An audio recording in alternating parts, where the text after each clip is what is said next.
بسم اللہ الرحمن الرحیم۔ دنیا کے سبھی رشتے تمہیں اپنے فائدے کے لیے چاہتے ہیں، مگر صرف اللہ ہی ہے جو تمہیں تمہارے فائدے کے لیے چاہتا ہے۔ جیب بھاری ہو تو دشمن بھی خطائیں معاف کر دیتے ہیں، اور ہاتھ خالی ہو تو سگے بہن بھائی بھی سلام نہیں کرتے۔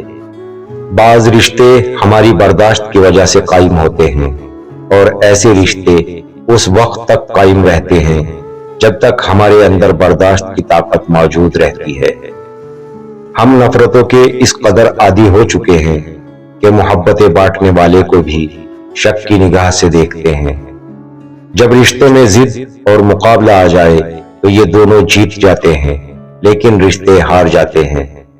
قبرستان ایسے نوجوانوں سے بھرے ہوئے ہیں جو بڑھاپے میں توبہ کرنے کے خواہش مند تھے۔ زندگی جب دیتی ہے تو احسان نہیں کرتی، اور جب لیتی ہے تو لحاظ نہیں کرتی۔ صبر کرنا اور قدر کرنا نصیب والوں کے حصے میں آتا ہے، کیونکہ صبر آپ کو ہیرا بنا دیتا ہے اور قدر کرنا ہیروں سے ملوا دیتا ہے۔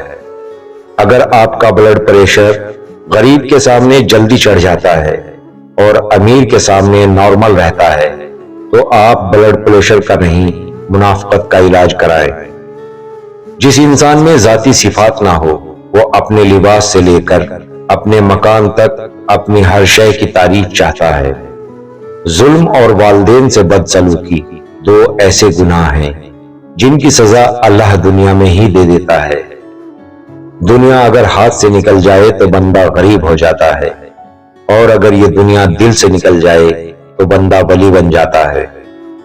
جس دن ہم یہ سمجھ جائیں گے کہ سامنے والا غلط نہیں، صرف اس کی سوچ ہم سے الگ ہے، اس دن ہماری زندگی کے بہت سے دکھ، شکوے اور غلط فہمیاں ختم ہو جائیں گی۔ دنیا میں بولی جانے والی تمام زبانوں میں سب سے میٹھی زبان مطلب کی ہوتی ہے۔ جو ساتھ ہے اس کی قدر نہیں، جو دور ہے اس کی تلاش ہے۔ خود کر لیا ہے اپنا سکون برباد، اب سب کہتے ہیں ہمیں سکون کی تلاش ہے۔ اپنی غلطی کا اعتراف کر لینا ایک بہترین خصوصیت ہے، اس سے نفس میں عاجزی پروان چڑھتی ہے اور تکبر کمزور ہوتا ہے۔ خاموشی تمام سوالوں کا بہترین جواب ہے، اور مسکراہٹ ہر حالات کا بہترین رد عمل ہے۔ جو لوگ زندگی بھر مدارس کا مذاق اڑاتے ہیں، ان کے جنازوں پر مدرسوں کے بچے قرآن پڑھنے آتے ہیں، کیونکہ ان کی اولادیں اس قابل نہیں ہوتی۔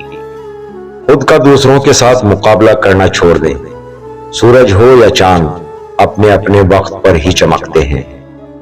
جب سایہ قد سے بڑا اور باتیں اوقات سے بڑی ہونے لگ جائیں تو سمجھ جائیں کہ سورج غروب ہونے والا ہے۔